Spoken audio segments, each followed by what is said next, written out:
जीवन के लिए उपयोगी होगा। So நாம் अनेक ஆசரிப்பு கூடாத இந்த பொருட்களை முதலாவது நாம் தியானித்துக் கொண்டிருந்தோம். तो पहले मिलापल्ली तंबू के वस्तुओं के बारे में, सामान के बारे में हम अध्ययन कर रहे थे। அடுத்ததாக ஆசாரனுடைய உடைகளை குறித்து நாம் தியானித்துக் கொண்டிருக்கிறோம். उसके बाद याजक के वस्त्र के बारे में हम अध्ययन करते आ रहे हैं। So இன்றைக்கு கடைசியாக ஆசாரனுடைய உடைகள்ல ஒரு பாகத்தை இன்னைக்கு பார்க்க போகிறோம். आज आखिरी में याजक के एक वस्त्र के बारे में देखने वाले हैं। So இதுதான் ஆசாரனுடைய உடையில கடைசி உடையா இருக்கிறது. ये याजक का वस्त्र में आखिरी वस्त्र है। So அடுத்த வாரம் கர்த்தருக்கு சித்தம் இருந்தால் வேற ஒரு காரியத்தை நாம் தியானிக்கலாம். तो उसके अगले हफ्ते परमेश्वर इच्छा हो तो हम दूसरे कार्य को अध्ययन करेंगे। So ஆசாரனுடைய உடையில நாம் அந்த யாத்ராகமம் 28ஆம் அதிகாரத்துல நாம் பார்க்கும் பொழுது ஒரு ஏபோத் என்கிற உடையை நாம் தியானித்தோம்.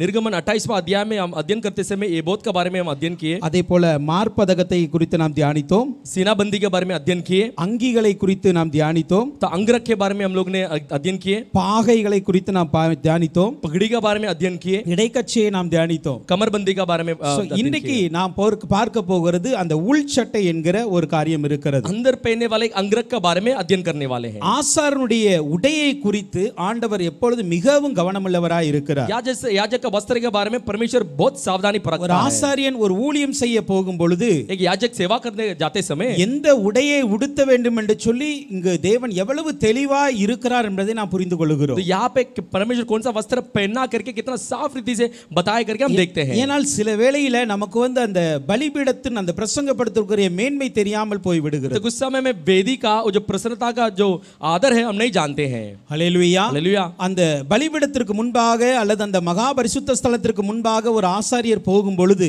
एक वेदी के सामने या वेदी के सामने जब सेवा टहल के लिए जाते समय ஒரு ஆசாரியர் எவ்வளவு கவனமாய் இருக்க வேண்டும் என்று சொல்லி பழைய ஏற்பாட்டு காலத்துல கட்டளையாகவே கொடுத்திருக்கிறார். याजक कितना सावधानी परखना करके पुराने करार में व्यवस्था के रूप में उसको दिया है। ஆனால் இன்றைக்கு நாம் ஏதோ கிருபையின் நாட்கள் இருப்பதினால आज हम अनुग्रह के दिनों में है, इसीलिए நாம் அதை அலட்சியம் பண்ணக்கூடாது. उसे हम तुच्छ नहीं जानना है। ஹல்லேலூயா. हालेलुया। ஒரு பலிபீடத்திற்கு வரும்பொழுது எப்படி உடை உடுத்த வேண்டும், எப்படி அதை கனப்படுத்த வேண்டுமோ அப்படி கனப்படுத்தி ஆக வேண்டும். एक वेदी के सामने आते समय कैसा वस्त्र पहना, कैसा आदर देना, उसको वो देना चाहिए। ஹல்லேலூயா. हालेलुया। பலிபீடம் என்பது ஏதோ நாம் நின்று பிரசங்கம் பண்ற இடம் அல்ல, கர்த்தர் பேசுகிற இடம் அது. देखो वेदी एक जगह हम खड़े होकर प्रचार करते वो जगह नहीं है, परमेश्वर बात करने वाला जगह है। இந்த யாத்ராகமம் 28ஆம் அதிகாரத்தின் 39ஆம் வசனத்தை நாம் பார்க்கும் பொழுது तो निर्गमन 28वां अध्याय 29वां वचन देखते समय 39ல 43ஆம் வசனம் வரைக்கும் அந்த உள்சட்டையை குறித்த காரியம் இருக்கிறது. 49 से लेकर 43 तक वो अंदर के अंगरख के बारे में कहा है। அந்த 39ஆம் வசனத்தை நாம் பார்க்கும் பொழுது 49 वचन के देखते समय அங்க சொல்லப்பட்டு இருக்கிறது, वहां पे कहा गया है மெல்லிய பஞ்சு நூலால் விசித்திரமான உள்சட்டையை பண்ண வேண்டும். तो अंगरख के सूक्ष्म सनी के कपड़े का चारखाना बुनवाना। இந்த உள் சட்டை பண்ண வேண்டிய ஒரு பொருள் ஒரு நூல் அப்படின்னு பார்த்தா அது மெல்லிய பஞ்சு நூலா இருக்க வேண்டும். अंगरख को किससे धागे से बनाना है? वो सूक्ष्म सनी के धागे से बनाना है। இந்த மெல்லிய பஞ்சு நூல் இந்த ஆசாரிய உடையில ஒரே ஒரு இடத்தில் பயன்பட்டது. तो सूक्ष्म सनी जो है याजक का वस्त्र में एक ही जगह पर उपयोग हुई। அது எங்க பயன்பட்டது என்றால் பாகையில் பயன்பட்டது. तो किधर उपयोग हुआ? वो पगड़ी में हुआ। அந்த வசனம் சொல்ல மெல்லிய பஞ்சு நூலால் பாகையை உண்டாக்கி. देखो उसके बाद का एक पगड़ी की सूक्ष्म सनी के कपड़े की बनवाना। பாகை என்பது கிறிஸ்துவின் தலையை குறிக்கிறது, தலையாகிய நம்முடைய சபையை குறிக்கிறது. देखो पगड़ी है सिर अपना कलीसिया को बताती है। ஆண்டவர் விரும்புகிற காரியம் என்னன்னா, परमेश्वर क्या चाहता है? தலையாகி கிறிஸ்து எப்படி இருக்கிறாரோ அப்படியே மாம்சமாகிய அவயங்களும் இருக்க வேண்டும். जैसा सिर का जो मसीह कैसा है अंग भी वैसी होना चाहिए। அதுதான் தலைப்பாகையில் பயன்பட்ட அதே மெல்லிய பஞ்சு நூலை கர்த்தர் இந்த மாம்சீகத்தின் அடுத்த மாம்சத்தை தொட்டு அந்த தோலை தொட்டு போடுகிற அந்த உடையிலும் கர்த்தர் பயன்படுத்த சொல்லுகிறார். देखो पगड़ी की सूक्ष्म सनी की जो कैसे बना गया सिर के लिए, उसके बाद अपना शरीर में चिपक के डालने वाले अंगरख को परमेश्वर वो धागे से बनाता है। இந்த உடையை குறித்து பார்க்கும் பொழுது इस अंगरख के बारे में बात देखते समय 43ஆம் வசனம் சொல்லுகிறது, 43वां वचन कहती है ஆரோனும் அவன் குமாரர் அனைவரும் இதை போட வேண்டும். आरोन और उसका पुत्र सारे लोग इसको पहनना है। இது ஏதோ நம்முடைய மூத்த போதகர்கள் மாத்திரம் அணிய வேண்டிய உடை மாத்திரமல்ல, ये सिर्फ अपना वरिष्ठ प्रचारक इसे नहीं पहनना है। லேவியர்கள் என்றால் लेवी बोले तो அதுல உடன் ஊழியர்களும் இருக்கிறார்கள், उसके साथ के सेवा टहल करने वाले भी हैं, ஆசரிப்பு கூடாரத்தின் பொருட்களை சுமக்கிறவர்களும் இருக்கிறார்கள், मिलापल्ली तंबू के वस्तु को उठाने वाले भी उसमें அந்த हैं, பொருட்களை கட்டுகிறவர்களும் இருக்கிறார்கள், उसको जो वस्तु को बांधने वाले भी उसमें हैं। இந்த லேவி குடும்பஸ்தார் செய்த அத்தனை வேலையும் ஆசரிப்பு கூடாரத்தை ஒட்டி இருந்த ஊழியங்கள். देखिए लेवी परिवार वाले जो भी किए वो मिलापल्ली तंबू के छुपा के करने वाला हर एक काम था। அப்போ அத்தனை பேருமே ஆரோன் குமாரரா இருக்கிற அத்தனை பேருமே அந்த உடையை தரித்திருக்க வேண்டும். याजक आरोन के पुत्र पुत्र सारे लोग ये वस्त्रों को पहने रहना மேல चाहिए। இருக்க பாகை ஆரோன் மட்டும் போட்டா கூட போதும். सिर्फ ऊपर के पगड़ी सिर्फ आरोन पहना तो काफी है। அந்த ஏபோத்து மார்பதக்கம் எல்லாமே ஆரோன் மாத்திரம் தான் போட வேண்டும். और ये बहुत और जो सीनाबंदी सब कुछ आरोन पहनना है। ஆனால் இந்த உள்சட்டையை குறித்து பார்க்கும் பொழுது इस अंदर के अंगरख के बारे में देखते இது समय அவனும் அவனுடைய குமாரர் அனைவரும் போட வேண்டும். वो और उसके सारे पुत्र ये पहनना சோ है। இந்த உள்சட்டையை குறித்து இன்னைக்கு நாம் தியானிக்க போகுது இது எல்லாருக்குமான ஒன்று. देखो ये अंदर के अंगरख के बारे में पहनने वाले इसका अध्ययन करने सारे लोग के लिए है। யாரெல்லாம் நம்ம தேவ சபைக்கு வருகிறோமோ அத்தனை பேரும் இந்த உள்சட்டையின் மூலம் ஆவிக்குரிய காரியங்களை கற்றுக்கொள்ளுகிற காரியத்தை நாம் அணிந்திருக்க வேண்டும். देखो ये कलीसिया माने हर एक लोग ये अंगरख को पहने रहना चाहिए और सीखना चाहिए। சோ முதலாவதாக जो पहला இந்த நாம் வாசித்த அந்த யாத்திராம் 28:39 வசனத்தை பார்க்கும் பொழுது 38वां अध्याय 49 वचन के देखते समय மெல்லிய பஞ்சு நூலால் விசித்திரமான உள்சட்டையை பண்ண வேண்டும். सुसम सनी के कपड़े से अंदर के अंगरख को बनवाना। இங்கு ஒரு ரெண்டு வித குணங்களை இது குறிக்கிறதா இருக்கிறது. यहाँ पे दो तरह के गुण को ये बताती है। இந்த பஞ்சு என்பது ये सुसम सनी அது நம்முடைய பரிசுத்தத்தை காட்டுகிறதா ये இருக்கிறது. हमारे पवित्रता को प्रकट करती है। நாம் லேவியராகமம் 16ஆம் அதிகாரத்தின் 4ஆம் வசனத்தை பார்க்கும் பொழுது लेवियो 16 अध्याय का 4वां वचन को देखते समय அவன் பரிசுத்தமான சணல் நூல் சட்டையை தரித்திருக்க வேண்டும். मुझे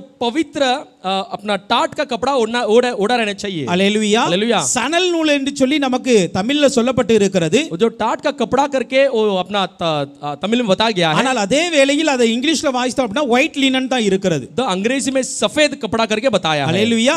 அது அந்த மெல்லிய பஞ்சு நூல் ஒயிட் பஞ்சு நூலால் ஆன உடை அது. वही सफेद अपना सुसम सनी का कपड़ा करके है। அல்லேலூயா. हालेलुया। சணலா இருக்கலாம் அல்லது ஒயிட் லினனா இருக்கலாம். तो टाट भी हो सकता है या सुसम सनी भी हो सकता ஆனால் है। ரெண்டுமே எந்த ஒரு காரியத்தை குறிக்கிறது என்றால் दोनों चीज किस कार्य को प्रकट இந்த करती है? பஞ்சு என்பது ஒரு பரிசுத்தத்தை குறிக்கிறதா இருக்கிறது. ये जो सुसम सनी है पवित्रता को प्रकट करती है। லேவியராகமம் 16ஆம் அதிகாரம் 32ஆம் வசனத்தை பார்க்கும் பொழுது लेवियो 16 अध्याय 32 वचन को देखते समय அபிஷேகம் பெற்றவனும் अभिषेक पाया हुआ भी தன் தகப்பன் பட்டத்திற்கு வந்து ஆசாரிய ஊழியம் செய்யப்பட்டு பிரதிஷ்டை பண்ணப்பட்டவனுமாகிய तो अपने याजक प्रयाश्चित किया करे और अर्थात वह अपने अपने पिता के स्थान में आए। ஆசாரியன பாவ நிவர்த்தி செய்ய கடவன். याजक जो है वो संसार किया हुआ याजक प्रयाश्चित किए करे। அவன் பரிசுத்த வஸ்திராங்கிய சணல் வஸ்திரங்களை எடுத்துக்கொள்ள வேண்டும். वो अपना सनी के पवित्र वस्त्रों को पहनकर। அப்ப இந்த வஸ்திரத்தை குறித்து பார்க்கும் பொழுது இந்த உள்சட்டையானது ஒரு பரிசுத்த வஸ்திரமாய் இருக்கிறது. ये जो अंदर का अंगरख है पवित्र वस्त्र है। இது யாரெல்லாம் அந்த ஊழியத்தை செய்ய முன் வர்றாங்களோ जो कोई ये सेवा करने के लिए आगे आते हैं அவங்க எல்லாரும் உடுத்த வேண்டும் என்று சொல்லப்பட்டு இருக்கிறது. सब ये पहना रहना करके बताते हैं। ஏசாயா 1ஆம் அதிகாரத்தின் 18ஆம் வசனத்தை நாம் பார்க்கும் பொழுது ஏசாயா पहला अध्याय 18 वचन को देखते समय ஆண்டவர் சொல்ல வழக்காடுவோம் வாருங்கள். जो मुकदमा लड़ेंगे आ जाओ करके कहता உங்கள் है। பாவங்கள் சிவேரென்று இருந்தாலும் आपके पाप बहुत कठिन हो फिर भी உறைந்த மலையை போல் வெண்மையாகும். जो ओस के समान सफेद हो जाएगा। அவைகள் ரத்தாம்பர சிவப்பாய் இருந்தாலும் वो लाल रंग की हो பஞ்சை போலாகும். वो सनी के समान हो இங்கே जाएगा। கர்த்தர் சொல்லுகிறார் ये परमेश्वर कहता है உங்கள் பாவங்கள் எவ்வளவு ரத்தாம்பர சிவப்பாய் இருந்தாலும் आपके पाप कितने लाल रंग के लाल होने दो அதை நான் பஞ்சை போல மாற்றுவேன் என்று சொல்லுகிறார். सुसन सनी के समान में बदल दूंगा। அப்ப இந்த பஞ்சு என்பது ஒரு பரிசுத்தத்திற்கு அடையாளமாய் இருக்கிறது. ये जो सनी है ये जो पवित्रता की चिन्ह है। முதலாவதாக இந்த உள்சட்டை நாம் பார்க்கும் பொழுது இது உள்ளான வஸ்திரம். ये अंदर का अंगरख देखते समय अंदर की वस्त्र है। வெளியே வந்து நல்ல மகிமையின் வஸ்திரங்கள் அங்கிகள்லாம் இருக்கதான் செய்கிறது. बाहर ये शोभामय वस्त्र है पूरा।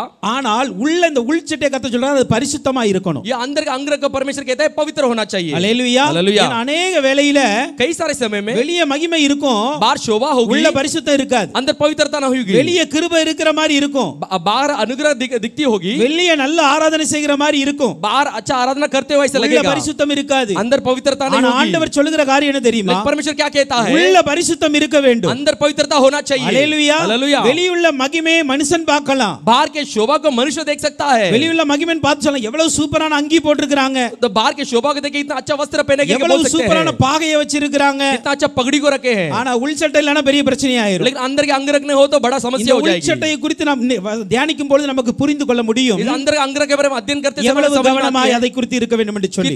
कितने सावधानी से उसको परखना So, करके। முதலாவதாக पहला நாம் எல்லாருமே ஒரு பரிசுத்தம் உள்ளவர்களாய் இருக்க வேண்டும் என்பது தேவ சித்தம்.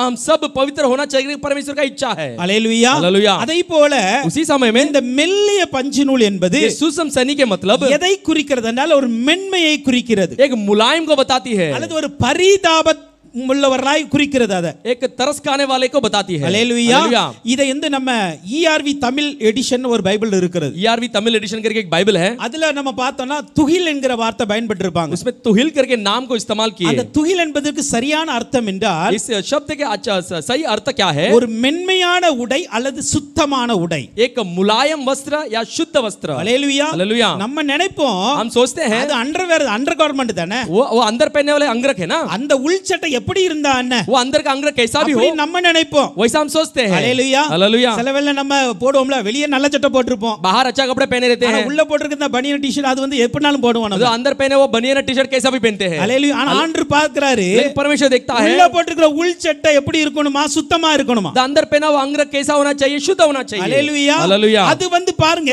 மெல்லிதா இருக்கிறதா மென்மையான அனுபவத்தை குறிக்கிறது. देखो मुलायम है, मुलायम अनुभव को बताती है. அப்ப ஒவ்வொரு தேவ பிள்ளைகளும் ஊழியர்களும் हर एक परमेश्वर का बच्चा और सेवक தங்களுடைய வாழ்க்கையில் ஒரு மென்மையான குணத்தை உடையவர்களாக இருக்க வேண்டும். अपने जीवन में एक मुलायम एक अनुभव को पाए होना चाहिए, गुण को पाए होना चाहिए. சில இடங்களில் பார்க்கும் பொழுது कुछ जगह पे देखते समय சில ஊழியக்காரங்க அப்படியே ரொம்ப கடூரமா இருப்பாங்க. कुछ सेवक लोग ऐसे कठोर होते हैं. ஹல்லேலூயா. हालेलुया. யாரும் போய் பேச முடியாது, ஒண்ணும் பண்ண முடியாது. कोई जाकर बात नहीं कर सकते, कुछ नहीं कर सकते हैं. அந்த அளவுக்கு டிஸ்டன்ஸ் மெயின்டெய்ன் நான் தவறு என்று சொல்லவில்லை.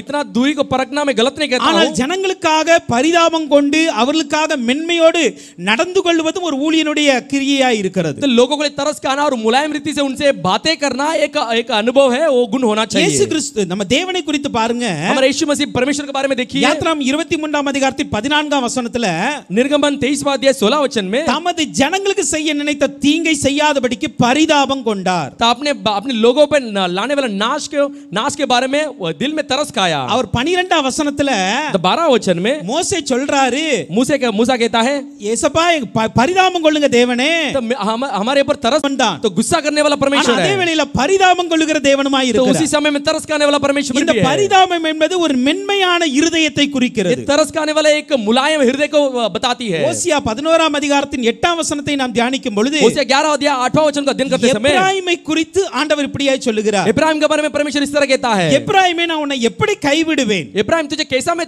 त्यागूंगा? இஸ்ரவேலை நான் உன்னை எப்படி ஒப்புக்கொடுப்பேன்? इस्राएल तुझे कैसा मैं सौंपूंगा? நான் உன்னை எப்படி ஆத்மாவை போலாக்குவேன்? कैसा तुम्हें आत्मा के समान बनाऊंगा? உன்னை எப்படி செபோயிமை போல வைப்பேன்? तुझे कैसा मैं सेबोइन के समान कर दूं? என் இருதயம் எனக்குள் குழம்புகிறது. मेरा हृदय उलट पलट होती है मेरे என் अंदर. பரிதாபங்கள் ஏகமாய் பொங்குகிறது. मेरा मन स्नेह मेरे पिघल गया है. ஹல்லேலூயா. அங்க நீங்க பாத்தீங்க அப்படினா उधर हम देखते समय நீங்க ஒரு இங்கிலீஷ் வெர்ஷன்ல பார்த்தோம் அப்படினா अंग्रेजी वर्जन में देखते समय my compassions are kindled together னு சொல்லி இருக்கு. my compassions அங்க கம்பேஷன் ஒரு என்ன சொல்றது இரக்க குணம் और एक दया की एक दिल एक अनुभव है. ஹல்லேலூயா. அந்த பரிதாபம் அவருக்குள்ளாக பொங்கிக்கிட்டு இருக்கிறதா. तो एक अपना तरस उसके अंदर उमड़ रही है. எப்ராயிம் தப்பு பண்ணிட்டாரு. इब्राहिम गलत कर दिया. அவரை இப்போ ஆண்டவர் சேர்க்கணும். उसे अभी परमेश्वर मिलाना है. ஆனா உள்ள கோபம் இருக்கிறது. अंदर गुस्सा है. ஆனாலும் கூட फिर भी அந்த எப்ராயிமை சேர்ப்பதற்காக इब्राहिम को मिलाने के लिए தன்னோடு இணைத்துக் கொள்வதற்காக अपने साथ मिला लेने அந்த के लिए தேவன் என்ன பண்றாருன்னா परमेश्वर क्या करता है? தன்னிடத்தில் இருக்கிற அந்த இரக்கத்தை வெளிப்படுத்த விரும்புகிறார். तो अपने पास रहने वाला तरस को बाहर प्रकट करना चाहता அந்த है. பரிதாபம் கொள்ளுகிற தேவன் அவர். इसीलिए वो तरस करने वाला परमेश्वर है. ஹல்லேலூயா. हालेलुया. சோ இன்னைக்கு நாமும் கூட எல்லாரும் ஊழியம் பண்ணுகிறவங்களா இருக்கட்டும் பண்ணாத தேவ பிள்ளைகளா இருக்கட்டும் हम जो सेवा नहीं करने वाले होने दो, परमेश्वर के बच्चे होने दो. நம்ம எல்லாருமே ஒன்று உள்ளான பரிசுத்தம் இருக்க तो வேண்டும். पहला हमारा अंदर पवित्रता होना चाहिए. இரண்டாவது நமக்கு உள்ளான பரிதாபம் உள்ள இரக்கமுள்ள மனது இருக்க तो வேண்டும். हमारे लिए अंदर एक दयालु मन होना चाहिए. இரக்கமுள்ளவர்கள் பாக்கியவான்கள் என்று சொல்லப்பட்டிருக்கிறது. दयालु मनुष्य धन्य करके कहा है. ஹல்லேலூயா. हालेलुया. நம்ம இறங்குகிறோமா? तो हम दया खाते क्या? ஜனங்கள் நீங்க பாருங்க எவ்வளவோ கஷ்டப்பட்டு கொண்டு இருக்காங்க. देखो लोग कितना कष्ट उठाते இந்த हैं. நாட்கள்ல நம்ம தேசமே அழுது கொண்டு இருக்கிறது, குழம்பி கொண்டு இருக்கிறது. इन दिनों हमारा देश रो रही है, अपना उलट पलट हुआ है. என்ன செய்ய வேண்டும் என்று ஜனங்கள் தவித்து கொண்டு क्या இருக்கிறார்கள். करना करके लोग चिंता में हैं. ஜனங்களுக்காக நம்ம பரிதாபத்தோடு ஜெபிக்கிறோமா? इस लोगों के लिए हम दया दिखा के प्रार्थना करते हैं இந்த क्या? ஜனங்களுக்காக பரிதாபத்தோடு தேவ சமூகத்துல காத்து கிடக்கிறோமா?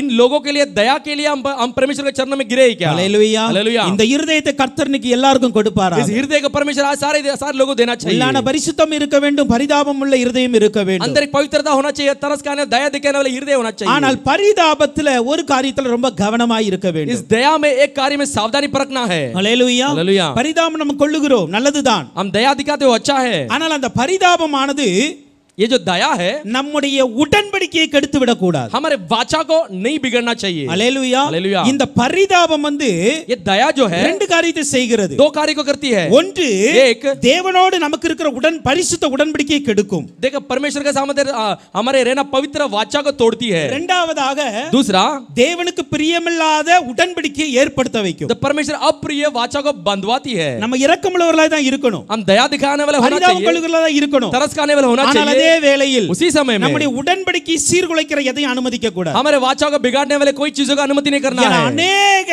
தேவ பிள்ளைகள் இதுல விழுந்துறாங்க. कई सारे परमेश्वर के बच्चे इसमें गिर जाते हैं. அல்லேலூயா. हालेलुया. ஏன் அப்படினா क्यों ऐसा है? துணிகரமாய் நாம் பாவத்தை செய்ய இடம் கொடுக்க மாட்டோம். निडर होकर हम पाप करने के लिए जगह नहीं देते हैं. துணிகரமாய் தேவனுடைய உடன்படிக்கையை உடைக்க இடம் கொடுக்க மாட்டோம். निडर होकर परमेश्वर के वाचा को तोड़ने के लिए जगह नहीं देते हैं. अनेक தேவ பிள்ளைகள் தேவ ஊழியர்கள் लेकिन कई सारे परमेश्वर के बच्चे और सेवक பரிதாபத்தினால் தன்னுடைய உடன்படிக்கையை இழந்து போயிருக்கிறார்கள். वो जो अपना दया से अपना वाचा को लोग तो बिगाड़ के बैठे हैं. அல்லேலூயா.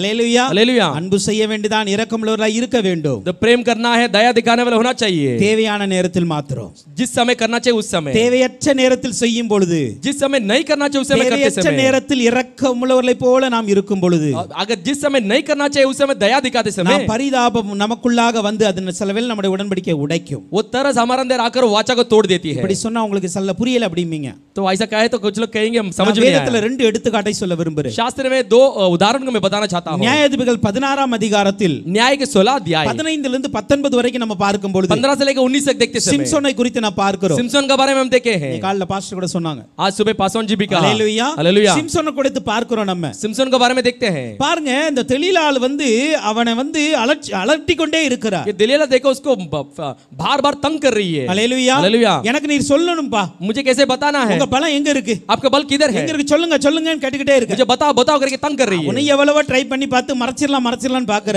वो भी कोशिश करके छुपा सकते करके सोचा. கடைசில आखिरी में அவன் வந்து ஒரு லெவல் கிராஸ் ஆயிடுச்சு.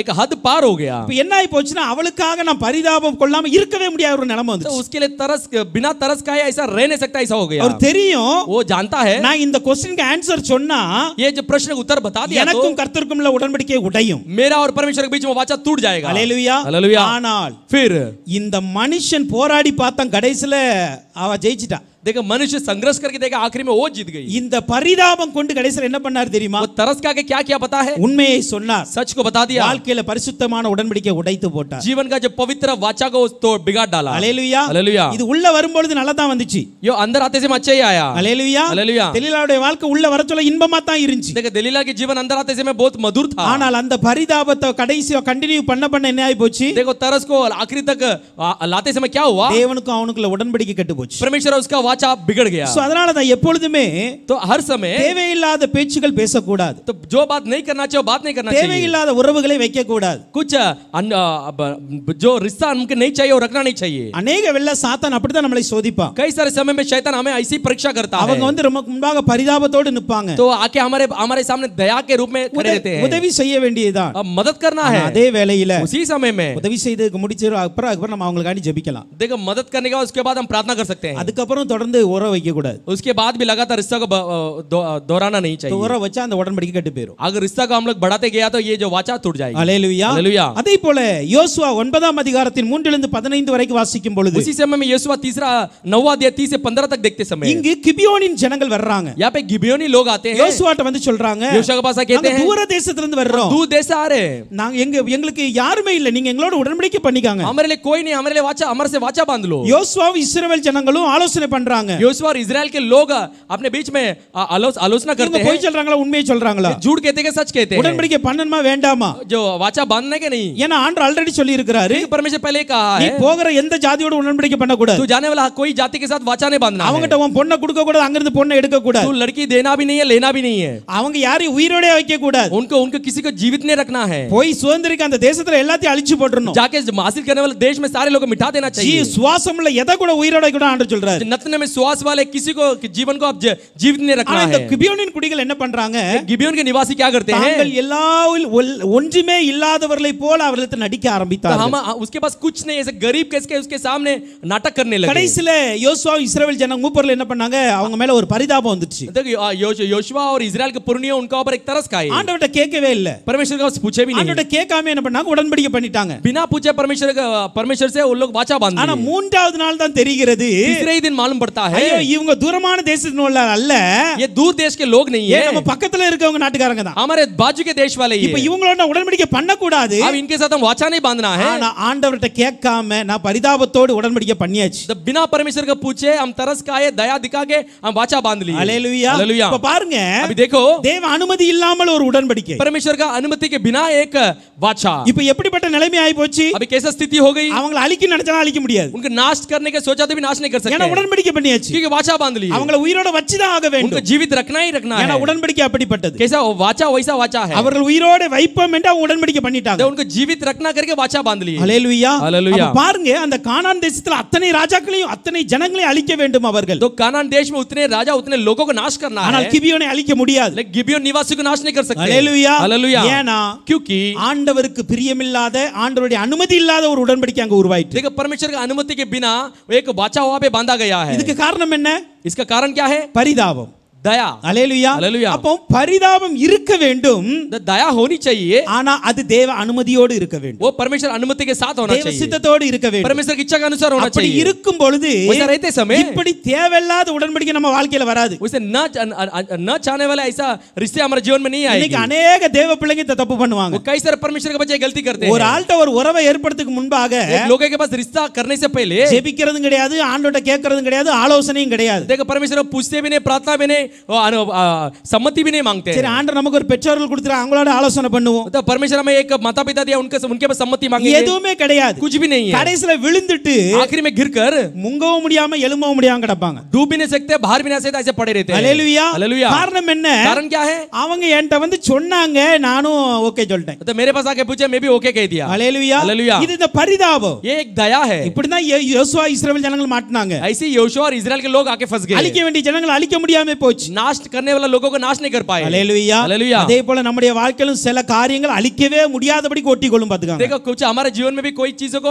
नाश नहीं कर सकते, ऐसा आगे चिपक जाती है, விட கூட முடியாது. छोड़ भी नहीं सकते அந்த हैं। மாதிரி ஒரு கண்ணில நம்ம மாட்டிக்கிடுவோம். तो ऐसा एक जाल में फंस जाएंगे। அருமையான தேவ பிள்ளைகள் கவனமாய் இருக்க வேண்டும். प्रिय परमेश्वर के बच्चे सावधानी से रहना है। விசேஷமாக வாலிப பிள்ளைகள் ரொம்ப கவனமாய் विशेष இருக்கணும். में जवान बहन और भाई वो सावधानी बरतना चाहिए। தேவ அனுமதி இல்லாம எந்த ஒரு உடன்படிக்கையில் நீங்க விழவே கூடாது. परमेश्वर की अनुमति के बिना कोई भी रिश्ते में नहीं गिरना चाहिए। ஹalleluya. हालेलुया। அதே போல உங்களுக்கும் தேவனுக்கு இருக்கிற உடன்படிக்கையை உடைக்கிற எந்த உறவை வைக்கவும் கூடாது. तो आपका और परमेश्वर के बीच वाचा का तोड़ने वाले कोई भी रिश्ते नहीं रखना चाहिए। ஒன்று, இந்த மெல்லிய பஞ்சு நூல் என்பது பரிசுத்தத்தை குறிக்கிறது, பரிதாபத்தை குறிக்கிறது. पहला ये सुषम सनी है, पवित्रता को दिखाती है और दया को दिखाती है। ஆனா அதே வேளையில் उसी समय में நாம் பரிதாபம் கொள்ளும் பொழுதும் கவனமாய் இருக்க வேண்டிய அவசியமாய் இருக்கிறது. हम दया और तरस दिखाते समय सावधानी परखना ஏன்னா चाहिए, எல்லாவற்றும் கர்த்தர் நமக்கு ஞானத்தை கொடுத்திருக்கிறார். क्योंकि परमेश्वर सब चीजों में हमें ज्ञान और நாம் बुद्धि அந்த दिया है। ஞானமாய் செயல்படும் பொழுது वो ज्ञान से हम चलते समय நாம் நம்முடைய உடன்படிக்கையை காத்துக்கொள்ள முடியும், நம்முடைய ஊழியத்தை ஒழுங்கா செய்ய முடியும். हमारे वाचा को भी बचा सकते हैं, हम सेवा को भी कर सकते हैं। ஓகே, இரண்டாவதாக दूसरा, இந்த யாத்ராம் 28ஆம் அதிகாரத்தின் 42ஆம் வசனத்தை நாம் பார்க்கும் பொழுது निर्गमन 28वां अध्याय 42 वचन को देखते समय அவர்களுடைய நிர்வாணத்தை மூடும்படிக்கு उनके नग्नपन को छुपाने के लिए இடுப்பு தொடங்கி முழங்கால் மட்டும் உடுத்த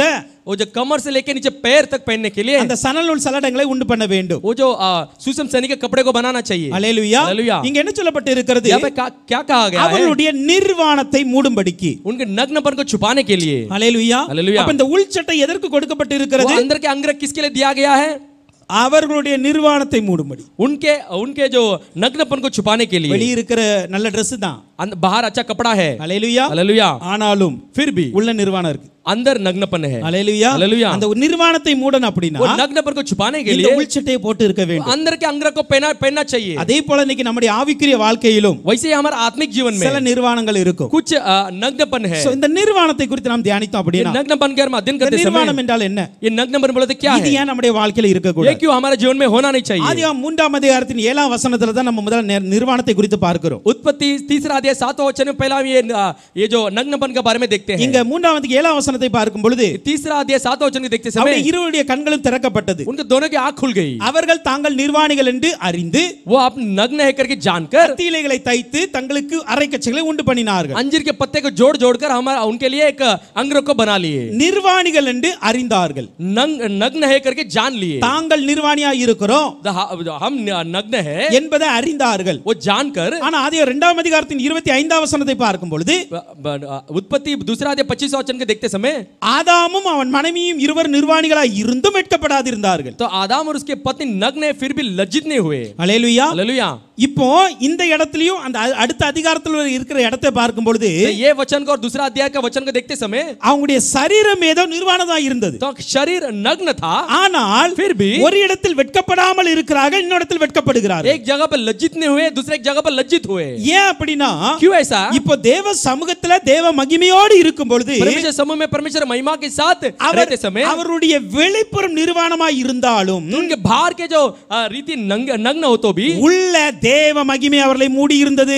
अंदर परमेश्वर का महिमा ने छुपा के रखा था। வெளிப்புற கண்கள் நிர்வாணத்தை பார்க்க முடியவில்லை. बाहर की जो आंखें हैं नग्नपन को देख नहीं पाई। தேவ பிரசன்னத்தை அப்படி அவர்களை மூடி இருந்ததனால परमेश्वर प्रश्न उनको ढापा हुआ था। அவர்களுக்கு தங்களுடைய நிர்வாணங்கள் தெரியவில்லை. तो उनको अपने नग्नपन नहीं दिखाई दी। ஏனா ஆவிக்குரிய கண்கள் அங்கு செயல்பட்டு கொண்டிருந்தது. क्योंकि आत्मिक आंखें उधर काम कर रही थी। அவர்கள் ஆவிக்குரிய கண்களோடு பார்த்து கொண்டிருந்தார்கள். आत्मिक आंखों के द्वारा देख रहे थे। தேவ மகிமையை மாத்திரமே பார்த்தார்கள். परमेश्वर की महिमा को देख रहे थे। எதையுமே பார்க்கல. बाकी किसी को नहीं देखे। ஆனால் 3வது அதிகாரத்தில் வரும் பொழுது तीसरा अध्याय में आते समय இவர்கள் தாங்கள் நிர்வாணிகள் என்று அறிந்தார்கள். ये लोग अपने नग्न है करके जान लिए। காரணம் என்ன? कारण क्या है? உள்ளே பாவம் வந்தது. क्योंकि अंदर पाप आ गई। இப்ப அந்த பாவத்தினால் வந்த குற்ற உணர்ச்சி தான் இது. ये जो पाप के द्वारा आया ये जो टोचा हुआ यही उनका गुनाह है। இங்க சொல்லப்பட்டு இருக்கிற நிர்வாணம் வந்து என்ன தெரியுமா? ये जो कहा गया नग्नपन क्या है? ஒரு குற்ற உணர்வு. ये जो गलती क्या एक दिल। அல்லேலூயா. हालेलुया। இப்ப இந்த குற்ற உணர்வு என்ன பண்ணுச்சு இவங்கள?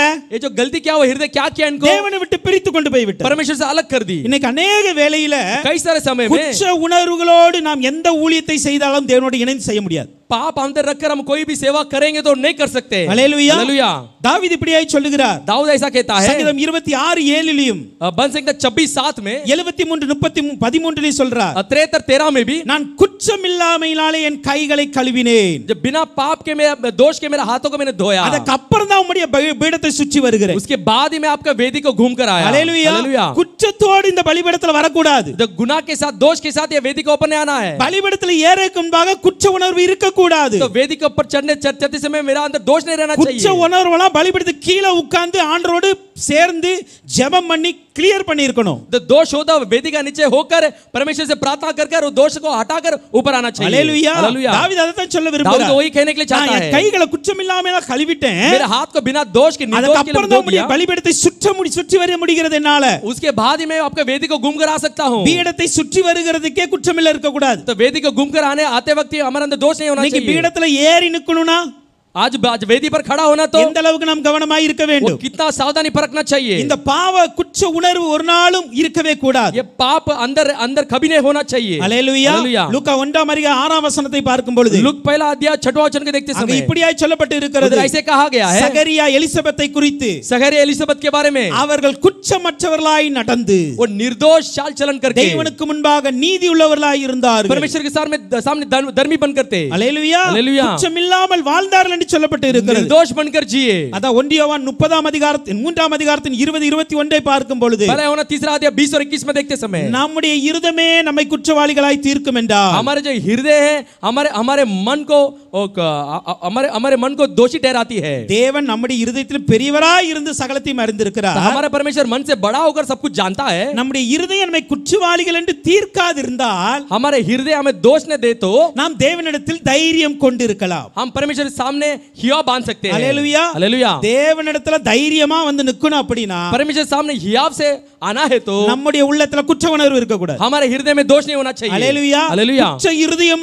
இருந்தோம் அப்படினா दोष के मन के साथ हम रहे तो தேவனிடத்தில் தைரியமாய் பேச முடியாது. परमेश्वर के साथ हिया से बात नहीं कर सकते. தேவ ஊழியத்தை தைரியமாய் செய்ய முடியாது. परमेश्वर सेवा को निडर होकर नहीं कर सकते. பயந்து பயந்து தான் செய்ய வேண்டியது இருக்கும். डर डर के करना पड़ेगा. ஹalleluya हालेलुया ஹalleluya हालेलुया. ஏதோ ஒரு குற்றத்தை பண்ணிட்டு कोई दोष को कर कर அந்த குற்றத்தோடு இங்க வந்து நின்றா वो दोष के साथ यहाँ पे खड़ा है ஆவியான சொல்வார் அந்த குற்றத்தை கடிந்து பேசு. तो वो जो पाप को तू कठोर करके बात कर. ஆனா நாம சொல்லுவோம் இல்லப்பா அதன பேச முடியாது. क्योंकि हम कहेंगे हम उसको बात नहीं कर सकते. ஹalleluya हालेलुया. ஏனா உள்ள குற்ற உணர்வு இருக்கிறது. क्योंकि अंदर वो दोष है. அப்ப தேவனிடத்தில் தைரியமாய் நிற்க வேண்டும் என்றால் परमेश्वर के पास है हियाव के साथ खड़ा होना है. இருதயத்தில் குற்ற உணர்வு இருக்க கூடாது. हृदय में दोष नहीं होना चाहिए. அதான் ஆண்டவர் அந்த நிர்வாணத்தை மூடுப்பா. तो इसीलिए परमेश्वर कहता है नग्न पर को छुपा. அந்த குற்ற உணர்வுலாம் நீங்கி போகட்டும். वो दोष अब हटने दो. ஹalleluya हालेलुया. வசனம் சூப்பரா இருக்கும். वचन बहुत अच्छा है. ஏசாயா 53ஆம் அதிகாரம் 10ஆம் வசனத்தை பாருங்க. ஏசாயா 53:10 को देखते हैं. கர்த்தர் அவரை நொறுக்க சித்தமாகி परमेश्वर उसको कुचलने के लिए इच्छा होकर அவரை பாடுகளுக்கு உட்படுத்தினார். उनको रोक के अंदर उनको दिया. அவருடைய ஆத்துமா தன்னை குற்ற நிவாரண பலியாக ஒப்பு கொடுக்கும்போது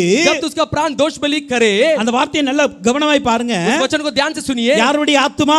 किनके प्राण? இயேசுவினுடைய ஆத்துமா यीशु मसीह के प्राण को தன்னை குற்ற நிவாரண பலியாக ஒப்பு கொடுக்கும் பொழுது अपने दोष बलि के समान अर्पण करते இப்ப समय குற்ற நிவாரண பலியாக இயேசு நமக்காக கொடுத்தாச்சு, ஒப்பு கொடுத்துட்டார். दोष बलि के समान यीशु मसीह अपने आप को दे दिया. அதற்கு அப்புறம் उसके बाद அவர் தமது சந்ததியை கண்டு वो अपने वंश को देखकर நீடித்த நாளாய் இருப்பார். वो तू दीन बनकर जीवित रहेगा. ஹalleluya. हालेलुया. இது இயேசு கிறிஸ்துவை பற்றி சொல்லப்பட்ட ஒரு வசனம். இது यीशु मसीह के बारे में कहा गया एक वचन है. இது அப்படியே நம்முடைய சபைக்காய் நாம் எடுத்துக்கொள்கிறோம். वैसे हम कलीसिया के लिए लेते समय இப்ப பாருங்க अब यहाँ पे देखो இயேசு கிறிஸ்து குற்ற நிவாரண பலியாக ஒப்பு கொடுத்தார். यीशु मसीह अपने आप को दोष बलि के समान अर्पण कर दिया. அப்படியே ஒரு சபை ஊழியர் ஊழியம் செய்கிற பிள்ளைகள் தங்களை குற்ற நிவாரண பலியாக ஒப்பு கொடுக்க வேண்டும். वैसे कलीसिया के सेवक परमेश्वर के बच्चे सेवा करते हैं अपने आप को दोष के बलि के समान अर्पण करना அப்படி चाहिए. என்றால் நமக்குள் குற்றமில்லாமல் ஒரு பரிசுத்தமான ஒரு ஊழியம் செய்ய வேண்டும். हम एक निर्दोष एक बलि के समान सेवा करना चाहिए. ஏன்னா குற்ற நிவாரண பலியா இயேசு ஆல்ரெடி பலியாகிட்டார். तो दोष बलि के समान परमेश्वर पहले से अर्पण कर दिया. இப்ப அந்த பலியினால என்னுடைய குற்றங்கள் நீங்கி போயிடுச்சு. तो बलि के कारण मेरे अंदर के दोष हट गए. என்னுடைய குற்றம் என்கிட்ட இல்ல என்கிற தைரியத்தோடு ये दोष मेरे अंदर नहीं है करके हियाव के साथ நாம் ஊழியம் செய்யும் பொழுது हम सेवा करते समय ரெண்டு காரியங்கள் நடக்கிறது. वो दो कार्य होती है. என்ன நடக்கிறது? क्या होती है? அவருடைய சந்ததிகளை அவர் பார்க்கிறார். उनको वंश को देखता है. சந்ததி என்றால் யார்? वो वंश बोले थे कौन? ஆத்துமாக்கள், प्राण. அப்ப எந்த ஒரு ஊழியர் ये जो कोई सेवा குற்றமில்லாமல் ஊழியம் செய்கிறாரோ निर्दोष होकर सेवा करते हैं அவருடைய சபையில ஆத்துமா பெருகும். उनके कलीसिया में प्राण बढ़ती है. ஹalleluya. हालेलुया. அங்கத ஆத்துமா பெருகும். वहां पे आत्माएं बढ़ती है. எல்லா இடத்துலயும் ஆத்துமா सब பெருகும். जगह पर नहीं. அவருடைய ஆத்துமா அப்பதான் சந்ததியை பார்க்கிறார் அவர். तभी जाके वो उसका वंश को देखता இங்க है. கொடுக்கப்பட்ட சந்ததி யார்? इनका वंश कौन है? இந்த வசனத்துல சொல்லப்பட்ட சந்ததி நாம. इस वचन में कहा गया वंश हम हैं. இயேசு கிறிஸ்து சிலுவையில குற்ற நிவாரண பலியானதுக்கு அப்புறம் यीशु मसीह सूली में दोष बलि के समान चढ़ाए जाने के நாம बाद அவருடைய சந்ததியாக பிறந்திருக்கிறோம். तो वो आज हम उनके संतान के இதை तरफ में जन्म हुए हैं. பார்த்துக்கிட்டு இருக்கிறார். यीशु मसीह देख रहा है. பார்த்து என்ன பண்ணுது தெரியுமா? तो देखकर क्या करता है? நீடித்த நாளாய் இருப்பாராம். वो जीवित रहे करके कहता है. நீடித்த நாளாய் இருப்பார். लंबे जीवन होगी. இந்த நீடித்த நாள் என்பது எதை குறிக்கிறது? लंबे जीवन को किसके तुल्य में बताती है? சபையின் ஸ்திரத்தன்மையை குறிக்கிறது.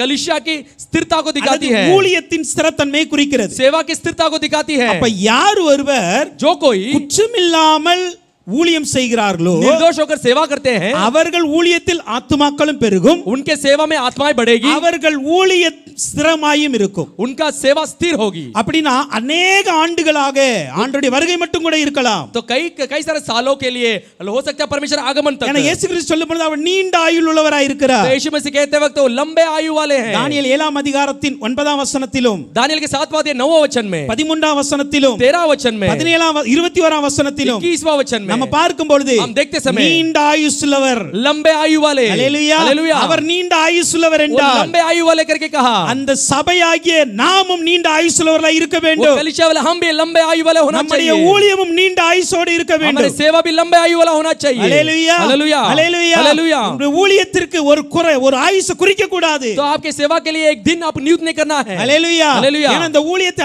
ஆரம்பித்தவர் நீண்ட ஆயுசுள்ளவர். देखिए ये सेवा को शुरुआत किया वो लंबे आयु वाला है. அப்படினா அவருக்கு வந்து முடிவே கிடையாது. उसको कोई अंत ही नहीं है. அவர் ஆதியும் அந்தமுமானவர். वो आदि और अंत भी वही है. ஒரு ஊழியம் அப்படிதான் நடக்கணும். तो वैसा एक सेवा इसी होना है. ஹalleluya, हालेलुया. ஐயோ ஊழியம் இல்லாம போயிருமா நினைக்க கூடாது. तो कैसा सेवा नहीं होगा ऐसा सोचना नहीं चाहिए. நீண்ட ஆயுசுள்ளவர் ஆளுகை செய்தால் ஊழியமும் நீண்ட ஆயுசோடு இருக்கும். लंबे आयु वाला राज करेंगे तो सेवा भी लंबा आयु वाला ही होगी. சங்கீதம் 89ஆம் அதிகாரத்தின் 29-36 பார்க்கும் பொழுது बस संगीता 79, 29 और 36 को देखते समय அவன் சந்ததி என்றென்றைக்கும் நிலைத்திருக்கும். उनका संतान सदा सदा के लिए स्थिर होगा. அவன் அவன் ராஜாசனம் வானங்களுள்ள மட்டும் நிலை நிற்குமா उनको उसका राज सिंहासन आकाश के ऊपर तक जाएगी இங்க அதுக்கு ரெண்டு சொல்றது பாருங்க சந்ததியின் குறித்து ராஜாசனம் சொல்லுகிறது देखिए यहाँ पे संतान को भी बताती है राज सिंहासन के बारे में बताती है அந்த சந்ததி ஆத்துமாக்கள் ये जो संतान है आत्मा है என்னன்னைக்கு நிலைத்திருப்பாங்க हर दिन स्थिर रहते हैं ராஜாசனம் என்பது ஊழியத்தை குறிக்கிறது जो राजा का आसन क्या है वो सेवा को बताती है தாவீதுடைய ஊழியம் ராஜாசனம் और दावीद का सेवा राजा का आसन ஆசாரியருடைய ஊழிய சபை நடத்துவது याजक का सेवा कलीसिया को चलाना ஹalleluya हालेलुया இப்ப அந்த ராஜாசனம்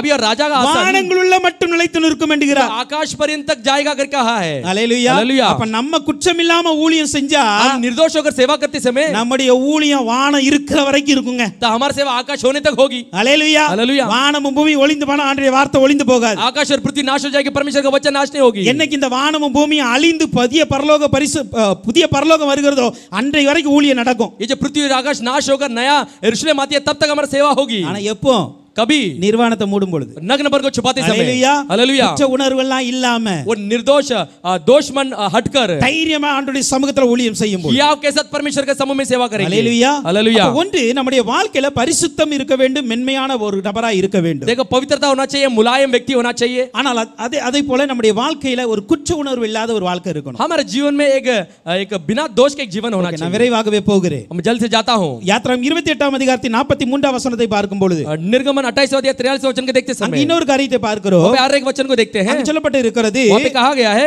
அங்க ஸ்தோத்திரிக்கிறோம் அவர்கள் ஆசரிப்பு கூடாரத்தில் பிரவேசிக்கும் பொழுது वो मिलाप वाले तंबू के अंदर प्रवेश करते समय பலிபீடத்தண்டை சேரும் போதும் और जब बलि वेदी के साथ सेवा टहल करते समय அக்கிரமம் சுமந்து அவர்கள் சாகாதபடிக்கு அவைகளை தரித்திருக்க வேண்டும் वो दोष को न उठाना चाहिए और उसके वजह से मरना नहीं चाहिए அப்ப இந்த உள்சட்டை ஏன் தரித்திருக்க வேண்டும் ये என்றால் अंदर का अंग का क्यों पहना रहना चाहिए மூன்றாவதாக तीसरा அக்கிரமம் சுமரக்கூடாது जो है वो जो दोष है उनका ऊपर नहीं आना இந்த चाहिए அக்கிரமம் என்பது என்ன ये जो पाप बोले थे क्या ஆதியாகமம் 6ஆம் அதிகாரத்தின் 5ஆம் வசனத்தை பார்க்கும் பொழுது उत्पत्ति 6वां अध्याय 5वां वचन को देखते समय மனுஷனுடைய அக்கிரமம் பூமியிலே பெருகினது मनुष्य की बुराई पृथ्वी में बढ़ गई है இங்கு சொல்லப்பட்டு இருக்கிற அக்கிரமம் என்ன इधर बताया गया अधर्म क्या है நீங்க பார்க்கும் பொழுது அதே அதிகாரத்தின் 4ஆம் வசனத்தை பார்க்கும் பொழுது उसी अध्याय में 4वां वचन को देखते समय தேவ குமாரர்கள் வந்து மனுஷ குமார்த்திகளோட கூடினார்கள் द परमेश्वर का पुत्र मनुष्य के पुत्र के साथ मिल गए हैं தேவன் இணைக்காத சொல்லாத ஒரு உறவை உண்டாக்கினார்கள் परमेश्वर न मिलाने वाला न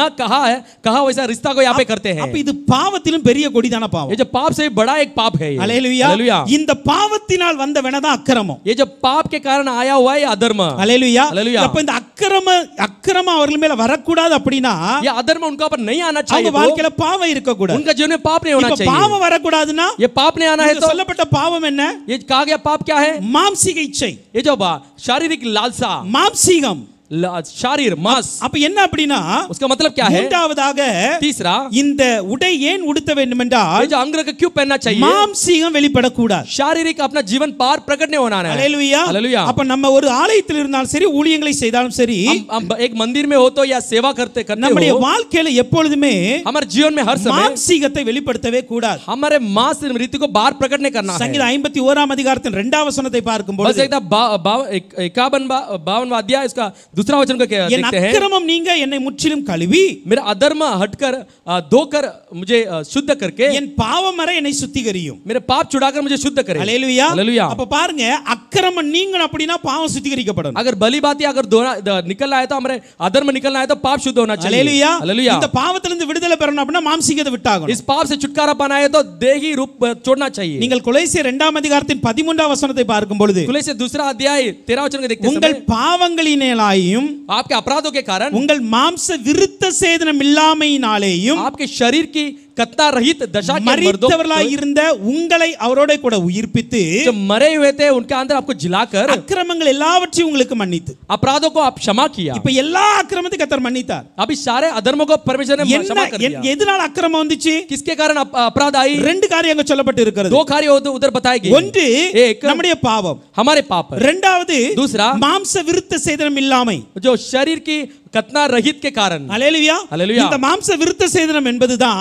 जो शरीर की कतना रहित थी जो कहते हैं நம்முடைய வாழ்க்கையில மாம்சீகத்தை அழிப்பது हमारे जीवन में शारीरिक चीजों को मिटाना। அல்லேலூயா. हालेलुया। இப்ப மாம்சீகத்தை அழிக்காமல் ये शरीर को नहीं मिटाते, பாவத்தை செய்யும் பொழுது पाप को करते நம்முடைய समय வாழ்க்கையில் அக்கிரமங்கள் பெருகிறது. हमारे जीवन में अधर्म बढ़ती है। இதனால நமக்கு குற்றம் வருகிறது. इसके कारण हमारे लिए हमारे दोष आ அந்த जाते हैं। குற்றம் வந்தா சாவு வருகிறது. वो दोष आते से मरण आती है। ஆண்டவர் அதான் சொல்கிறார். परमेश्वर वही कहता எப்ப है, இந்த அக்கிரமத்தை நீங்க சுமந்தீங்கன்னா ये अधर्म को आप उठाएंगे உங்க तो மேல குற்றம் வந்துரும். आपके ऊपर दोष आ அந்த जाएगी। குற்றத்தின் மூலம் நீங்க செத்துற கூடாது. वो दोष के कारण आप नहीं मरना चाहिए। அல்லேலூயா. हालेलुया। அப்ப நாம் சாகாமல் இருக்க வேண்டும் என்றால் अब जब नहीं मरना है तो என்ன செய்யணும்? हम क्या करना है? மாம்சீகத்தையும் பாவத்தையும் விட்டு ஒழியணும். शरीर और पाप को छोड़ना है। கலாத்தியர் 5ஆம் அதிகாரத்தின் 19 இருந்து 21 வரைக்கும் நாம் பார்க்கும் பொழுது गलातियों 5वां अध्याय 19 से लेकर 21 तक देखते समय அநேக மாம்சத்தின் கிரியைகள் சொல்லப்பட்டு இருக்கிறது.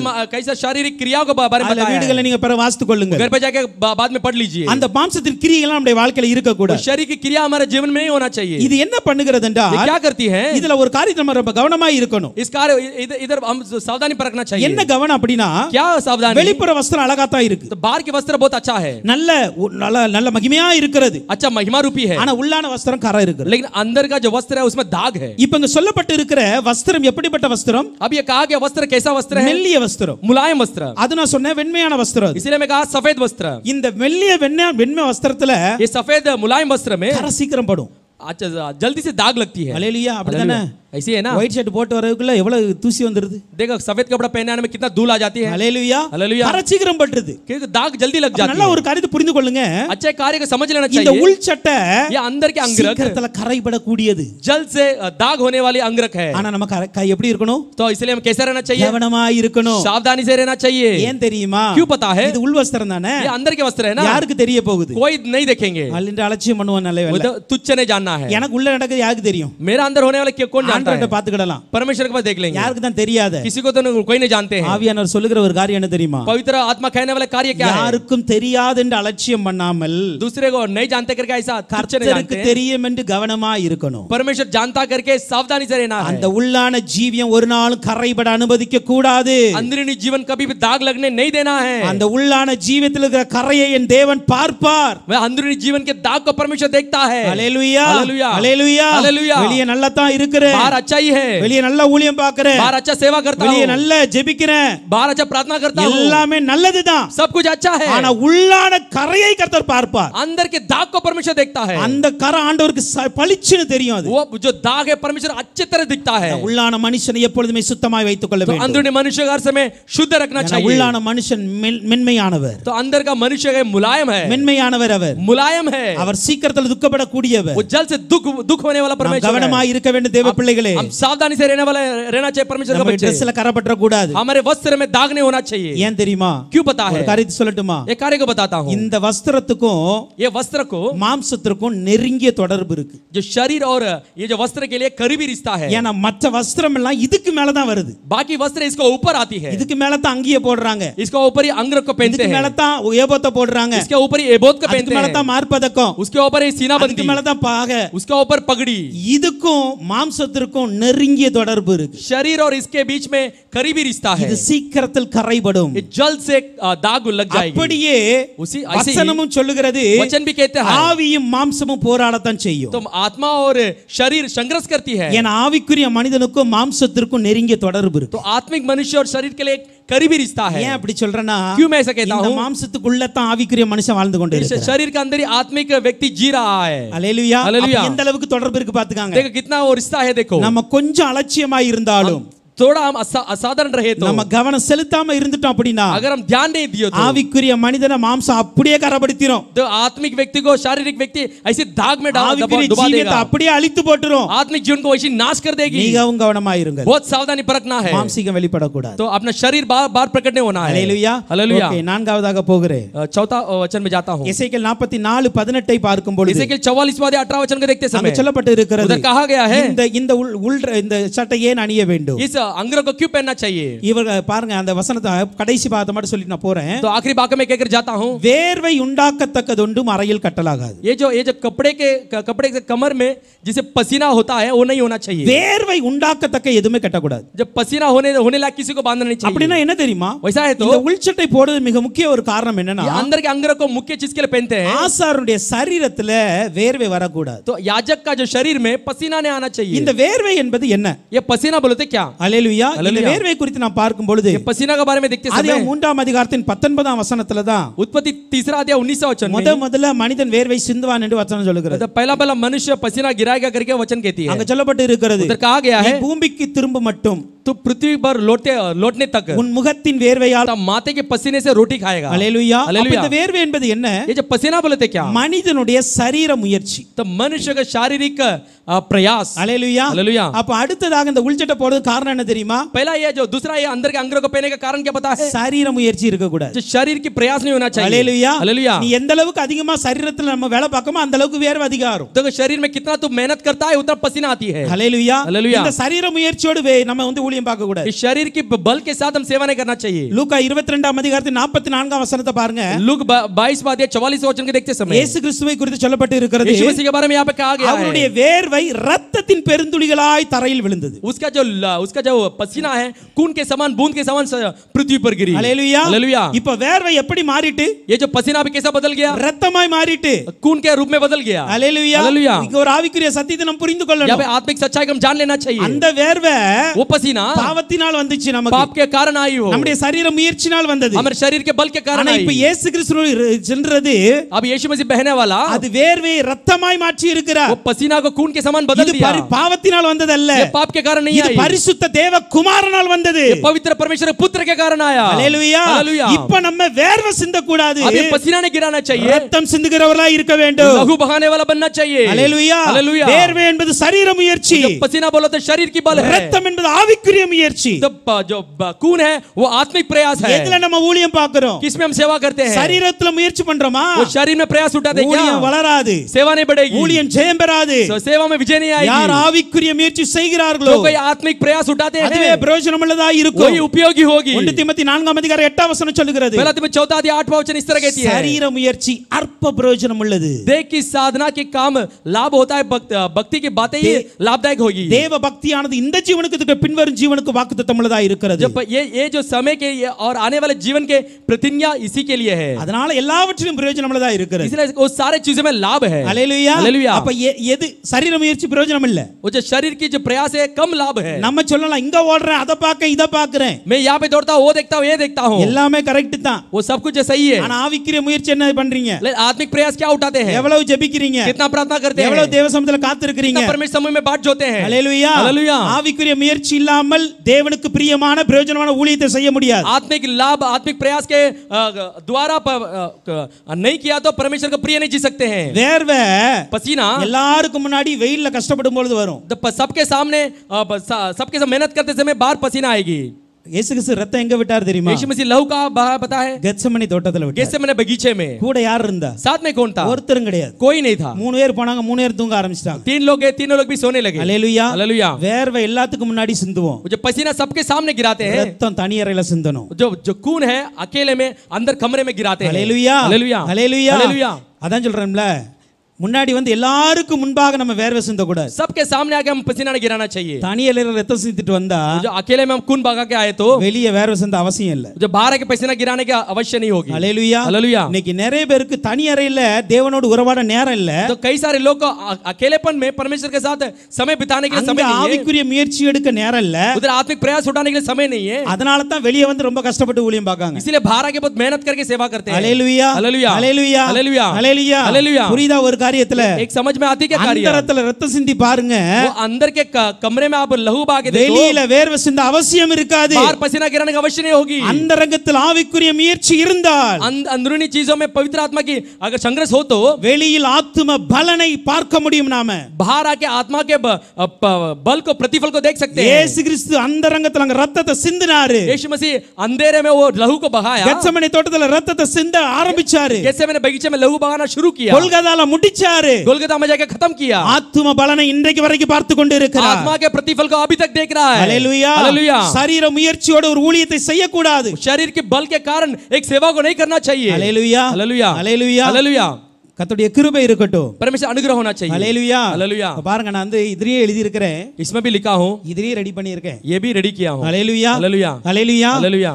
செவ்வாய்க்கிழமை அங்கிருந்து கிளம்பினோடனே இதற்கான ஆயத்தம் பண்ணணும் எனக்கு. देखो अगर जो मंगलवार उधर उधर से निकलते समय ये तैयारी करना है। ஹல்லேலூயா हालेलुया। இவ்வளவு எடுத்துட்டு வந்தாலும் ये सब निकाल के आते ही நாங்க உட்கார்ந்து இந்த வேலைக்கு வர்ற வரைக்கும் ये जो मंच में आने तक இருதயத்துல பயம் இருக்கும் हृदय में भय होगी। ஆவியானவரே நீங்க பேசலன்னா என்ன கொண்டு போவாதீங்க तब पवित्र आत्मा आप बात नहीं की तो मुझे मत लेके நான் जाइए, ஏறக்கூடாது मैं नहीं चढ़ना है, யாரையாவது கூட்டு வந்துருங்க दूसरा किसी को ले आइए। ஒவ்வொரு பிரசங்கத்துக்கு ஜெபிக்கிற காரியம் அதுதான் हर एक संदेश के लिए वही मैं प्रार्थना करता நல்லா हूँ। புரிந்து கொள்ளணும் ஹல்லேலூயா अच्छा समझ लेना है, சரீர முயற்சியோடு ஒரு ஊழியத்தை செய்யவே கூடாது शरीर के प्रयास के द्वारा कोई सेवा को नहीं करना है। ஆவியானவர் நடத்துதல் இருக்க வேண்டும் पवित्र आत्मा के आगमन होना चाहिए, அதுதான் अगुवाई होना ஆசீர்வதிக்கப்படும்। चाहिए, ये तभी वचन आएगी। ஹல்லேலூயா हालेलुया। சரி கடைசியா ஒன்றே சொல்லி முடிக்கிறேன் आखिर में कहकर खत्म करता हूँ, ஒரு 5 நிமிஷம் எக்ஸ்ட்ரா எடுத்துக்கிட்டா ப்ளீஸ் 5 मिनट ज्यादा ले लेता हूँ। யாத்திராம் 28 12 42ல பார்க்கும் பொழுது निर्गमन 28-42 में देखते இங்க समय சொல்லப்பட்டு இருக்கிறது यहाँ पे कहा गया है அவருடைய நிர்வாணத்தை மூடும்படிக்கு उनका नग्नपन को छुपाने के लिए இடுப்பு தொடங்கி முழங்கால் மட்டும் அந்த உடையை உடுத்த வேண்டும் ये जो तन को डापने के लिए कमर से लेके कमर से जांग तक वो होनी चाहिए। ஐந்தாவதாக பார்க்கும் பொழுது 5वां देखते இந்த समय உடை இடுப்பிலிருந்து முழங்கால் வரைக்கும் இருக்கிறது उनका तन को कमर से लेके जांग तक होती है। ஹல்லேலூயா हालेलुया।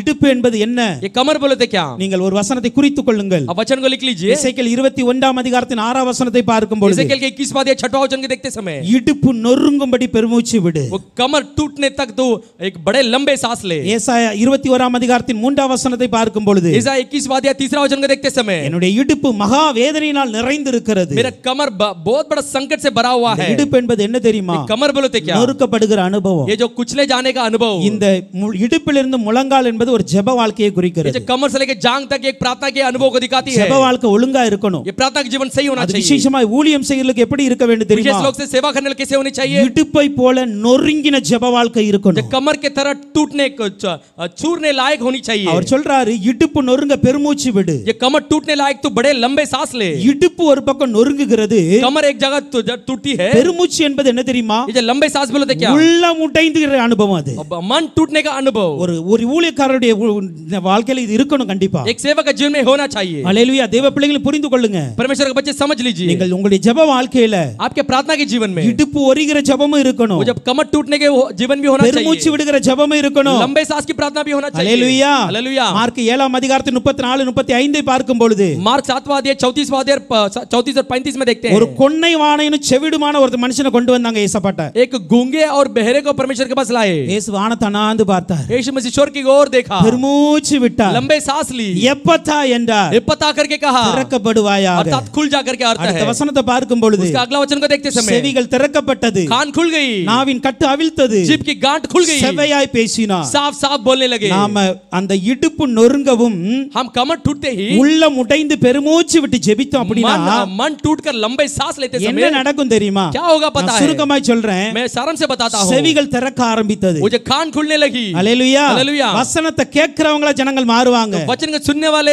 ऐसे लोग बन जाएंगे। நம்ம இடுப்பு நொறுங்கல அப்படினா மாற மாட்டாங்க हमारे कमर नहीं टूटे तो वैसे नहीं बनेंगे, பெருமூச்சு விட்டு அழலனா மாற மாட்டாங்க भारी सांस लेते तो वैसे नहीं होंगे, பெருமூச்சு விட்டு அழுதோம் அப்படினா भारी सांस लेकर रोते समय செவிடும் காதை திறந்து கேட்க ஆரம்பித்து वो जो बहरे भी कान खोलकर सुनने लगेगा। ஹல்லேலூயா आमेन। இரண்டாவது நாவின் கட்டு அவிழ்க்கப்பட்டது दूसरा जीभ की गांठ खुल गई, நாவின் கட்டு அவிழ்க்கப்பட என்ன और जीभ की गांठ खुल गई तो मतलब क्या சுவிசேஷ है? அறிவிக்கலாய் மாறுனாங்க सुसमाचार बताने वाले बन நீங்க அந்த गए। அதிகாரத்துல தொடர்ந்து வாசித்தோம் அப்படினா ये जो वचन को लगातार पढ़ते समय ஆண்டவரே இத போய் வெளிய எங்கேயும் சொல்லிராதீங்க परमेश्वर कहते हैं बाहर जाके मत किसी को ஆனா कहो। ஜனங்கள் என்ன பண்ணாங்க தெரியுமா लेकिन लोगों ने क्या कहा? அவர் எவ்வளவு சொல்லக்கூடாதுன்னு சொன்னாரோ அவ்வளவு அதிகமா சொன்னாங்க देखो लोग कितना यीशु मसीह कितना नहीं कहना चाहिए था उसे अधिक वो लोग कहने लगे। ஹல்லேலூயா हालेलुया। அப்ப சுவிசேஷ அறிவிப்பராய் மாறுவாங்க और सुसमाचार बताने वाले बन जाएंगे, அடுத்து செவ்வையாய் பேசினாங்க साफ साफ बोलने लगे, அவன் செவ்வையாய் பேசினா साफ साफ बोलने लगे, அப்ப தெளிவான வசனத்தை பேசுவாங்க साफ वचन को बात करने लगेंगे। சபையார் தெளிவான வசனத்தை பேசணும் कलीसिया वाले साफ वचन को बताना है। ஹல்லேலூயா हालेलुया। ஊழியங்களை நடத்துகிற ஒவ்வொருவரும் தெளிவான வசனத்தை उस பேசுங்க सेवा को चलाने वाले साफ वचन को बताइए। அதுக்கு என்ன பண்ணணும் उसके लिए क्या करना है? வானத்தை பார்த்து பெருமூச்சு விடணும் वो स्वर्ग की ओर लंबे सांस लेना है। ஹல்லேலூயா हालेलुया। நம்ம பெருமூச்சு விட்டு அழுதோம் அப்படினா भारी सांस लेकर रोते समय நம்முடைய ஜனங்கள் வசனத்தை ஒழுங்கா பேச ஆரம்பிப்பாங்க हमारे लोग वचन को साफ रीति से बताने लगेंगे। ஹல்லேலூயா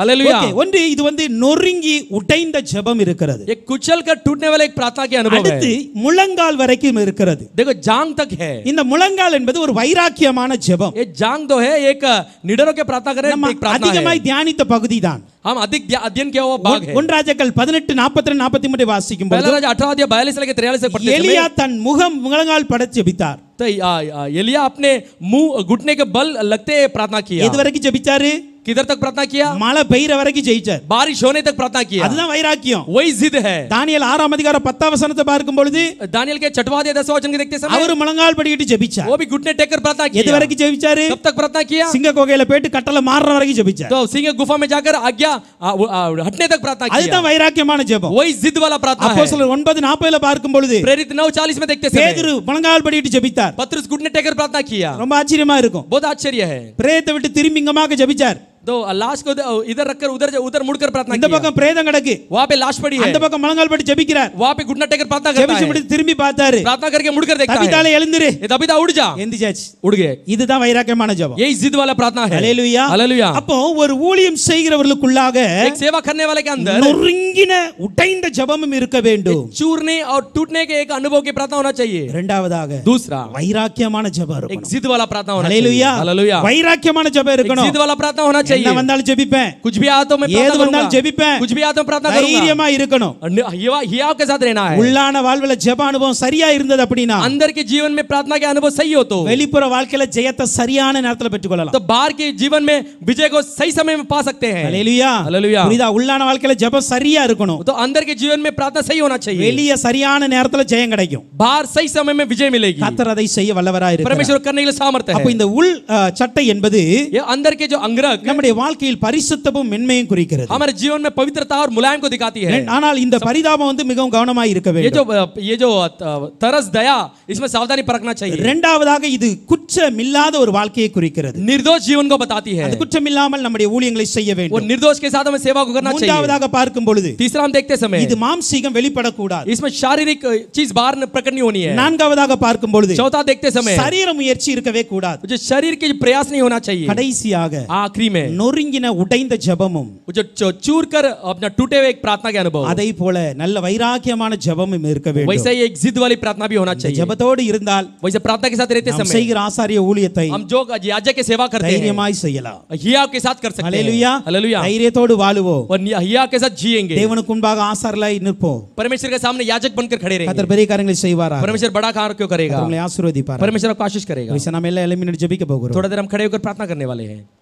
நாம் கேட்ட வசனத்தை வைத்து हम जो वचन எங்க மத்தியில நீங்க பேசினபடியே हमारे बीच में बात की इसलिए நாங்கள் பரிசுத்தமும் மென்மை உள்ளவர்களாய் இருக்க வேண்டும். हम पवित्रता और मुलायम व्यक्ति होना चाहिए. எங்களுக்குள்ள அந்த கிருபைகளை பெருகச் செய்வீராக. वो हमारे अंदर अनुग्रह को बढ़ा दीजिए. நிர்வாணத்தை மூட வேண்டும். नग्नपन को छुपाना குற்ற है. உணர்ச்சி இல்லாத ஊழியங்களை செய்ய உதவி செய்வீராக. निर्दोष होकर सेवा करना चाहिए. மாம்சீகம் வெளிப்படாதபடிக்கு शारीरिक तौर बाहर प्रकट नहीं होना ஆவியானவர் है. வெளிப்படும்படியாய் இருக்க வேண்டும். पवित्र आत्मा को प्रकट करने लायक होना चाहिए. சரீர முயற்சி ஒருபோதும் இருக்க கூடாது. शरीर के प्रयास कभी नहीं होना चाहिए. அதே போல நொறுங்கின உடைந்த உள்ளத்தோடு ஜெபிக்கவும் अब टूटे मन के साथ प्रार्थना करने के लिए வைராக்கியத்தோடு ஜெபிக்கவும் जिद के साथ प्रार्थना करने के தொடர்ந்து लिए இந்த ஊழியங்களை மகிமையாய் செய்யவும் लगातार इस सेवा को महिमा கர்த்தர் रूपी பெரிய करने के காரியங்களை लिए செய்யும்படியாய் ஸ்தோத்திரிக்கலாம். परमेश्वर बड़ा काम करने के लिए स्तुति करेंगे. ஸ்தோத்திரம் ஸ்தோத்திரம் ஸ்தோத்திரம் हालेलुया हालेलुया हालेलुया ஸ்தோத்திரம் आमेन आमेन आमेन आमेन आमेन आमेन आमेन आमेन. स्तुति करते प्रभु जी, धन्यवाद करते हैं इस अच्छे से समय के लिए. स्तुति करते हैं प्रभु जी.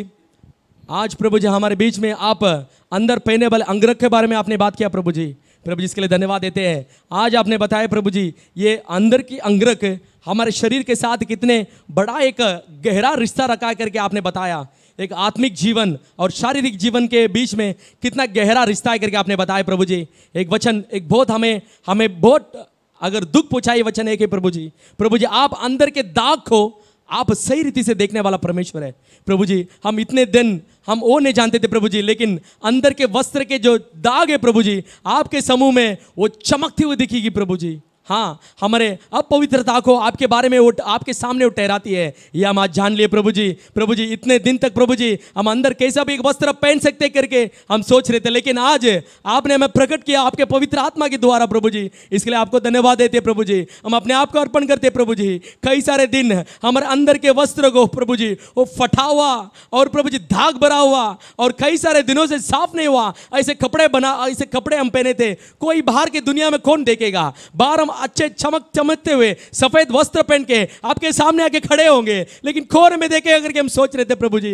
आज आपने हमें सिखा दिया, आज आपने हमें बता दिया प्रभु जी. इसके लिए धन्यवाद देते प्रभु जी. आज आपने हमारे मन को टूट कर तोड़कर प्रभु जी हमें आपने एक खारी सिखाया, कमर टूटने लायक भारी सांस के साथ प्रार्थना होनी चाहिए प्रभु जी। वही प्रार्थना प्रभु जी आपके हमारे जीवन को बदलने वाली एक प्रार्थना है। हम अंदर ऐसे टूटकर प्रार्थना करते समय बाहर आके एक दिन प्रभु जी वो महिमा रूपी एक विजय सही समय पर मिलेगी। ये पवित्र आत्मा में सिखाया। हमारे आत्मिक आंखों के आपने खोली थी प्रभु जी। हमारे शरीर की आंख हमारे नग्नपन को दिखाती है, हमें लज्जित बनाती है, लेकिन हमारे आत्मिक आंख प्रभु जी हमें लज्जित नहीं बनाती प्रभु जी, आपके सामने पवित्र व्यक्ति बनाकर खड़े करती है प्रभु जी, एक निर्दोष सेवा करने के लिए। पवित्र आत्मा इसके लिए धन्यवाद देते हैं प्रभु जी। एक मुलायम व्यक्ति, एक पवित्र व्यक्ति, एक शुद्ध व्यक्ति, एक सफेद वस्त्र पहनने वाला व्यक्ति बनकर हम रहना चाहिए। उसी समय दया दिखाते वक्त सावधानी परखना चाहिए प्रभु जी। हम आपके रिश्ते को तोड़ने लायक कोई भी रिश्ता, कोई भी वाचा हम बांधना नहीं चाहिए प्रभु जी। इसके लिए धन्यवाद देते हैं, आपने सिखाया प्रभु जी।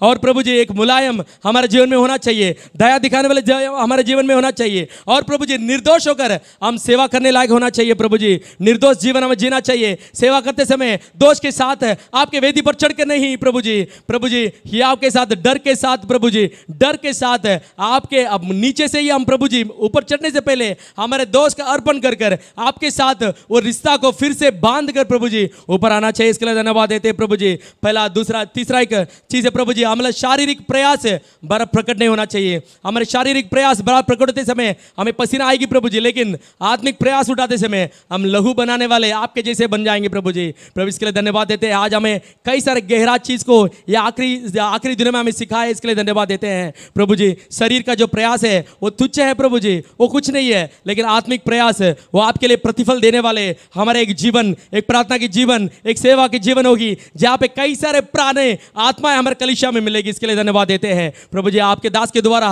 कई सारे चीज हमारे पास प्रकट किए, हमारे दिल को छूने वाले कई सारे वचनों थी प्रभु जी। इसके लिए धन्यवाद देते हैं। हमसे बात किए, घर पे जाकर प्रभु जी घुटने टेक कर परमेश्वर के पास है वो रिश्ता को, वो जो अंगरख के अंदर को पहनने वाला अंगरख के रिश्ता कैसे करीब है, वैसा करीबी रिश्ता को बढ़ा लेने के लिए मांगते हैं। यीशु मसीह के नाम से मांगते हैं पिता, आमीन। ஸோ இது முடிஞ்ச